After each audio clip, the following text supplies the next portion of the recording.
Sérgio Vladimir Bernardes nasceu em 1919 e morreu em 2002, no Rio de Janeiro. Arquiteto, urbanista, designer. O interesse de Bernardes pela arquitetura é precoce. A Casa Eduardo Barru, seu primeiro projeto, é construída 5 anos antes de seu ingresso na Faculdade Nacional de Arquitetura, onde se forma em 1948. Funda o escritório Sérgio Bernardes Associados, em que desenvolve projetos de arquitetura e design, alguns deles premiados, como a Casa Jadir de Souza, primeiro prêmio de habitação na Trienal de Veneza, a Casa Lota Macedo Soares, o Prêmio Jovem Arquiteto Brasileiro na 2ª Bienal do Museu de Arte Moderna de São Paulo, o Pavilhão do Brasil na Feira Mundial da Bélgica, Prêmio Estrela de Ouro na Feira Internacional de Bruxelas, na década de 50. É importante ressaltar alguns de seus projetos, como o Aeroporto Internacional de Brasília, o Planetário de Brasília, o Hotel Tambaú, o Hotel Tropical de Manaus, o Pavilhão de São Cristóvão, o Pavilhão da Companhia Siderúrgica Nacional. Inquieto e heterodoxo, Sérgio Bernardes trilha um caminho bastante particular na história da arquitetura brasileira, misturando referências a princípio consideradas antagônicas, orgânicas e racionais, locais e estrangeiras, pesquisando a fundo novos materiais e tecnologias, procurando expandir os limites da profissão e desenvolvendo projetos de edifícios, móveis, elementos construtivos e veículos de transporte, além de planos territoriais e urbanos. Inicia sua carreira no fim da década de 1940, quando a arquitetura moderna brasileira já alcança reconhecimento internacional e nacional. Bernardes adota o princípio da síntese, proposta por arquitetos como Lúcio Costa, entre o racionalismo europeu e os elementos da tradição construtiva e cultural local. A Casa Lota Macedo Soares chama atenção pela inventividade com que o arquiteto enfrenta o local de implantação do edifício, o programa e a construção. Situada na Serra dos Órgãos, a casa se adapta à topografia do terreno, ao mesmo tempo em que se integra e se destaca da paisagem circundante. Construída sobre uma base de pedra, sua cobertura de telha de alumínio se apoia em treliças de vergalhão de aço, dobradas na obra, suportada por pilares de aço, além de alvenarias de pedra e tijolos de barro. A casa localiza-se no alto de um terreno pedregoso, com topografia acidentada, densa vegetação nativa e um pequeno riacho. O arquiteto adota um partido em alas que se dispõem ao longo de um eixo longitudinal leste-oeste. Esse eixo é traduzido em planta como uma circulação alongada e ampla, com rampa numa extremidade e escada na outra, que funciona como galeria de exposições para a coleção artística de Lota. São 4 as alas que se distribuem ao longo de tal galeria: zona de hóspedes e serviços a oeste, próxima ao acesso principal, zona de jantar e cozinha a sul, junto ao morro, zona de estar e escritório a norte, numa ala transversal.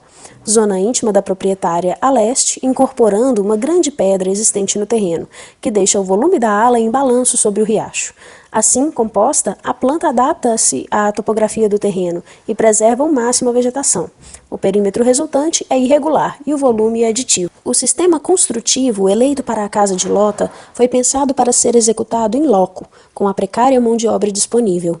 Os pilares metálicos, dispostos a cada 3 metros, são em perfil duplo T, no volume longitudinal da casa, e formam pares de colunas gêmeas no avarandado do volume transversal. Os telhados são inclinados em uma água, em direções diferentes num e noutro volumes. As treliças da cobertura foram montadas no canteiro de obras a partir de 2 elementos soldados entre si, vergalhões de 1,5 polegadas, usualmente empregados no interior de peças de concreto armado, dobrados em V e pintados em branco, barras de 1,25 polegadas e de 1 polegada, dispostas na horizontal e pintadas de preto. Sobre essa estrutura foram dispostas telhas de alumínio onduladas, que receberam originalmente a cobertura de sapê. A ausência de forro faz com que as telhas e vigas treliçadas compareçam internamente aos ambientes. A Casa Lota de Macedo Soares, com forma e espacialidade modernas, foi a grande pioneira no uso de estrutura metálica no país. A ela, o arquiteto agregou materiais tradicionais, deixando claro que modernidade e tradição são não apenas compatíveis, mas capazes de formar um elegante conjunto. Hoje, encontra-se preservada praticamente em sua forma original, não aberta à visitação pública. Apesar de ter dividido com Oscar Niemeyer, aos 20 e poucos anos, o reconhecimento como um dos mais requisitados arquitetos cariocas, o destino de Sérgio Bernardes acabou levando sua história para outros rumos. Sérgio era absolutamente devotado ao trabalho. Chegava no escritório antes de todos e, quando saíam, ainda estava desenhando em sua prancheta. A cidade era sua preocupação primeira. pressentia, já naquela época, que a dicotomia entre o Rio de Janeiro dos bairros e o Rio de Janeiro dos morros causaria a ingovernabilidade da cidade.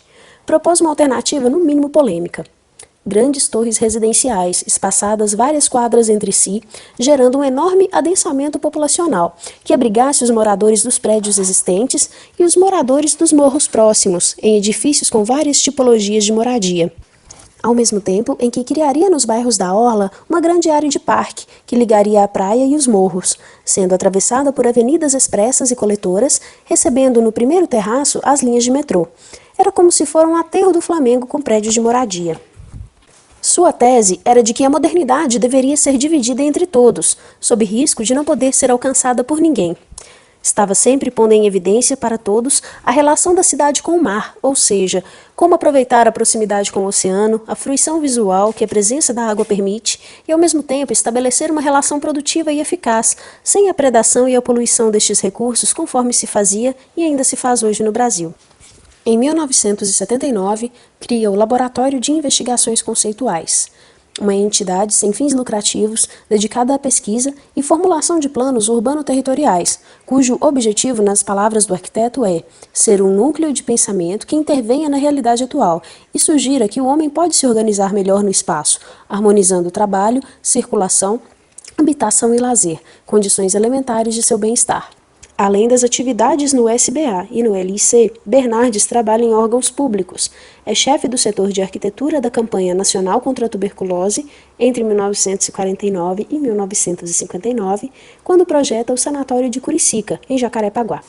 Assessor da Secretaria de Obras do Governo do Estado da Guanabara, de 1960 a 1965, durante a gestão de Carlos Lacerda, e secretário de Planejamento e coordenador-geral da Prefeitura de Nova Iguaçu, em 1984. 20 anos depois, realiza uma exposição retrospectiva de sua obra no Museu de Arte Moderna do Rio de Janeiro, organizada por Lauro Cavalcante. Parte de seu acervo encontra-se na Fundação Oscar Niemeyer, no Rio de Janeiro. Sérgio não estava atrelado ao pensamento dominante da esquerda da época. Era um arquiteto independente e com uma visão clara de seu país. Democrata convicto, suas propostas tinham o endereço certo, que era produzir melhoria na qualidade de vida do brasileiro. Exerceu sua arquitetura com sinceridade e dedicação. O que diferenciava o arquiteto Sérgio Bernardes é que foi capaz de produzir arquitetura com muita inventividade e, acima de tudo, com enorme bom humor.